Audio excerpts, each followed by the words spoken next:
Hi bro.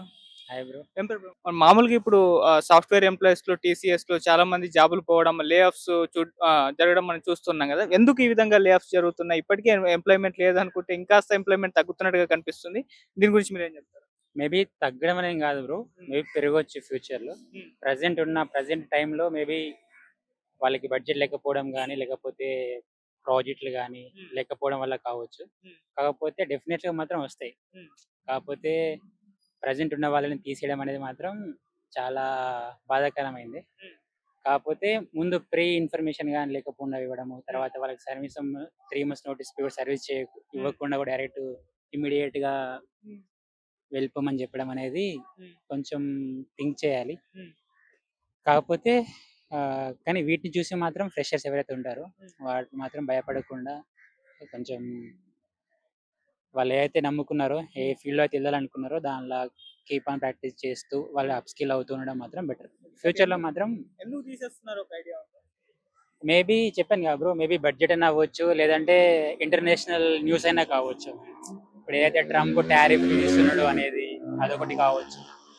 ఇంకొకటి projects కూడా ఇప్పుడు అంతకుముందు చూసుకుంటే ఆటోమోటివ్‌లో ఎక్కువుండే. హ్మ్. ఇప్పుడు మళ్ళీ ఏదైతే లాస్ట్ కోవిడ్ 2022, 24 వరకి అప్పటి వరకు ఉన్న ఆటోమోటివ్ వెహికల్స్ అయితే ఏవైతే ఉన్నాయో వాటికన్నా ఫీచర్స్ అన్నీ వచ్చేసినాయి అప్‌డేటెడ్‌గా. ఓకే. మళ్ళీ ఇప్పుడు ఎవరైతే కస్టమర్స్ ఉన్నారో వాళ్ళు మళ్ళీ మాకు ఈ ఫీచర్ కావాలనుకుంటారో ఎప్పుడైతే వాళ్ళకి డిమాండ్ పెరుగుతదో హ్మ్. అప్పుడు మళ్ళీ పెరుగుతాయి. హ్మ్.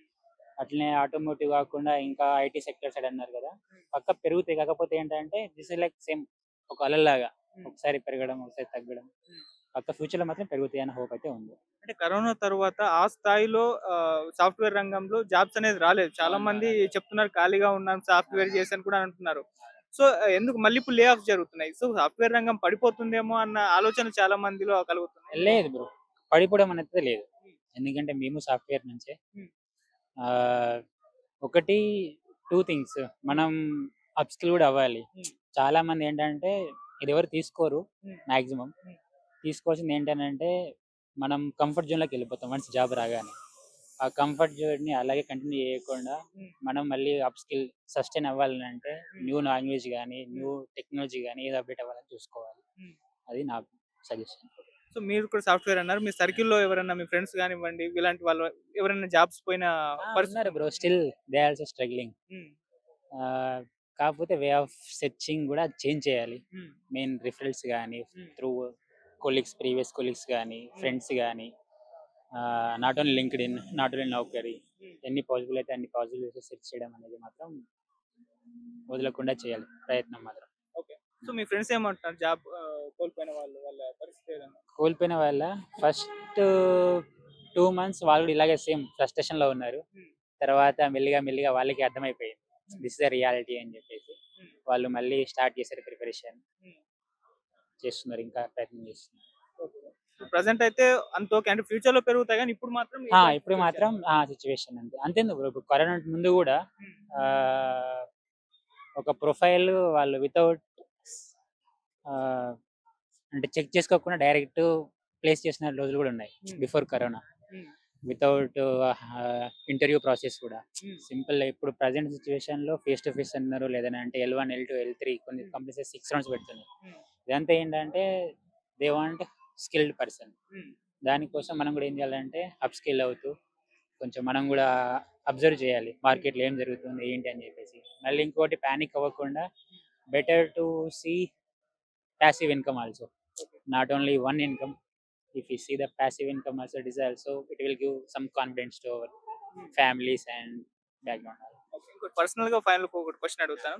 సో, సాఫ్ట్‌వేర్ ఎంప్లాయీల పట్ల ఇప్పుడు పెళ్లి సంబంధాల విషయానికొచ్చేసరికి అమ్మాయిలు దొరుకుతున్నారా? లేదా?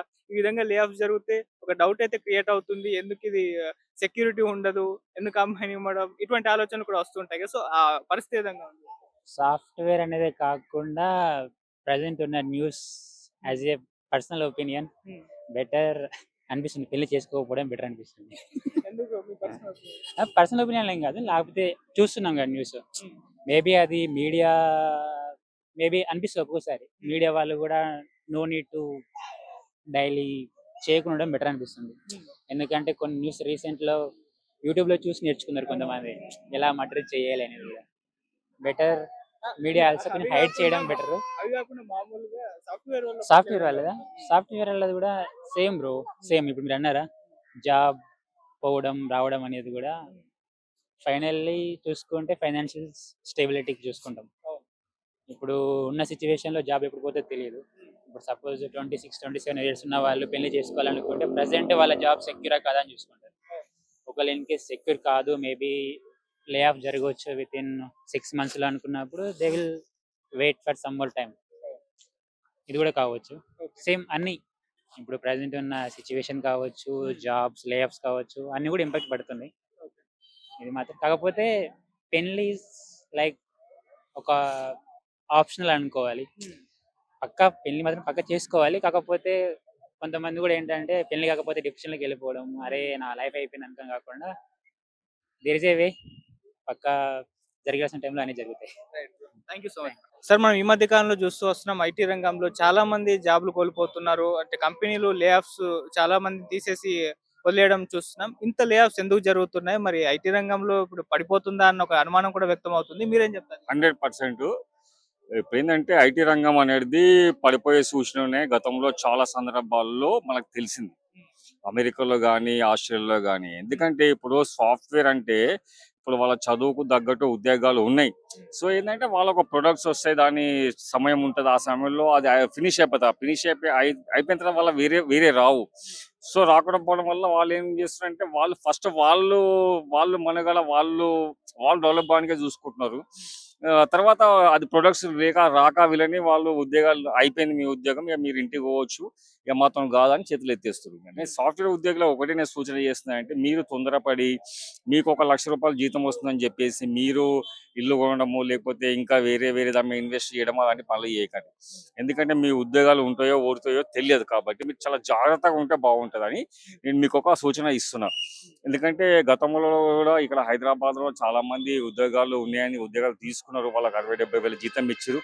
ఆ తర్వాత ఒక 3 years 4 years 5 years జాబ్ చేసిన తర్వాత తీసేసి వాళ్ళని. సో దాంట్లో చాలా మంది కూడా ఆత్మహత్యలు చేసుకున్న సందర్భాలు ఉన్నాయి. ₹1,00,000 జీతం వస్తుందని చెప్పి ఒక ఇల్లు కొనడము, ఆ ఇంటికి మంత్లీ ఒక 20,000 అట్లా ఈఎంఐ కట్టడం అలా జరిగింది. సో సాఫ్ట్వేర్ ఉద్యోగులు అయితే చాలా జాగ్రత్తగా ఉండాలి. ఇప్పుడు చదువుకునే విద్యార్థులు కానీ ఇప్పుడు ఉద్యోగం చేస్తున్న సాఫ్ట్వేర్ ఇంజనీర్లు కానీ చాలా జాగ్రత్తగా ఉంటే బాగుంటుందని నేను కోరుకుంటున్నాను. మామూలుగా కరోనా తర్వాత ఆ స్థాయిలో సాఫ్ట్వేర్ రంగంలో జాబ్స్ రాకపోవడం మనం చూస్తున్నాం. కరోనా టైంలో బాగా మందిని తీసుకున్నారు. తర్వాత పెద్దగా తీసుకోలేదు. ఇప్పటికి చాలా 80% బీటెక్ చేసిన వాళ్ళు ఖాళీగా ఉన్నట్టు ఒక రిపోర్ట్స్ కూడా వస్తున్నాయి. సో మళ్ళీ ఇప్పుడు తీసేస్తున్నారు. ఈ విధంగా మొత్తం సాఫ్ట్వేర్ రంగంలోనే ఎంప్లాయ్‌మెంట్ తగ్గిపోతుందా? ఎందుకు ఈ విధంగా? అంటే సాఫ్ట్వేర్ రంగంలో ఎందుకు ఎంప్లాయ్మెంట్ తగ్గిపోతుందంటే ప్రతి ఒక్కరు బీటెక్ చేస్తారు. ఇప్పుడు ప్రతి ఒక్కరు అమ్మాయి కానీ అబ్బాయి కానీ అందరూ ప్రతి ఒక్కరు బీటెక్ చేస్తారు. ఆ ఒక్కదానికే విలువ ఇవ్వడం వల్ల దానిది మొత్తం పతనం అవుతుంది. అందుకే మీరు బీటెక్ వైపే చూడకుండా డిగ్రీ చదువుకోండి, గవర్నమెంట్ ఉద్యోగాలకు ప్రయత్నం చేయండి, ఇంకా వేరే డాక్టర్స్ చదువుకోండి. అట్లా చేస్తే బాగుంటుంది. ఏంటంటే అందరు సాఫ్ట్వేర్ ఇంజనీర్ కావాలని చెప్పి అందరు సాఫ్ట్వేర్ వైపే పోవడం వల్ల అందరు బీటెక్ చదవడం వల్ల అక్కడ అనేది మీ స్ట్రెంత్ ఎక్కువైపోయి అక్కడ ఉద్యోగాలు తగ్గిపోతున్నాయి. అదేవిధంగా మీరు డాక్టర్స్ కానీ ఇంకా వేరే ప్రభుత్వ ఉద్యోగాలకు ట్రై చేయండి. అలా అయితే బాగుంటది. ఇప్పుడు అలా అయితే బాగుంటది. ఎందుకంటే బీటెక్ వైపే మొగ్గు చూపకుండా ఇప్పుడున్న జనరేషన్ వాళ్ళ తల్లిదండ్రులు కానీ మీరు డిగ్రీ చదివించండి పిల్లల్ని. ఇంకా బైపీసీ చదివిస్తే డాక్టర్స్ అట్లా వేరే వేరే దాంట్లో వెళ్తే బాగుంటది. మీరు బీటెక్ వైపే మొగ్గు చూపకుండా వేరే దాంట్లోకి వెళ్ళేసి వేరే దాంట్లో వాళ్ళని ప్రయోజకులను చేయండి. ఇంకా బ్యాంక్ ఉద్యోగాలు ఉన్నాయి, అలాంటి వాటికి ప్రయత్నం చేస్తే బాగుంటుందని నేను సూచన చేస్తున్నాను. ఇప్పుడు ఏఐ కూడా వచ్చేసింది, ఆర్టిఫిషియల్ ఇంటెలిజెన్స్. దీనివల్ల కూడా ఎంప్లాయ్‌మెంట్ ఏఐ రంగం అంటే మనిషి అవసరం లేకుండా మొత్తం ఒక ఆర్టిఫిషియల్ ఇంటెలిజెన్స్ మాత్రమే మనిషి చేసే ఒక పనిని చేసేస్తుంది. సో అటువంటివి కూడా రావడం ఈ ఎంప్లాయ్‌మెంట్ తగ్గిస్తుందా? నేను ఈ మధ్యన చూసిన మా ఫ్రెండ్ ఒక అమెరికా వెళ్ళి వచ్చిండు. అక్కడ బాసనతో రోబో మిషన్ కూడా చూసినాం. ఈ ఇల్లు క్లీనింగ్ చేసే మిషన్ కూడా చూసినాం. సో అట్లనే సాఫ్ట్వేర్ రంగంలో కూడా అట్లనే రోబోలు రావచ్చు, చెప్పలేము. సో ఏంటంటే మనం జాగ్రత్తగా ఉండాలి. ఎప్పుడున్నా ఇది కలియుగం ఇది. ఈ కలియుగంలో ఎంత జాగ్రత్తగా ఉంటే అంత మంచిది. ఎందుకంటే సాఫ్ట్వేర్ అనేది చాలా డెవలప్ అయింది, అది పతనం అవుతుంది. ఇప్పుడు సాఫ్ట్వేర్ కాకుండా ఈ రోబోలు తయారవుతారు. ఈ రోబోలు ఏ పనులు చేస్తారో తెలియదు. నేనైతే చూసిన చాలా. ఎందుకంటే ఒక ఇంట్లో మొత్తం క్లీనింగ్ తనే చేస్తుంది, పక్కలు తనే చేస్తుంది, అన్ని A to Z నేను చూసినాను. సో ఏంటంటే మనం జాగ్రత్తగా ఉంటే బాగుంటుంది నేను కోరుకుంటున్నాను. Okay. Thank you so much.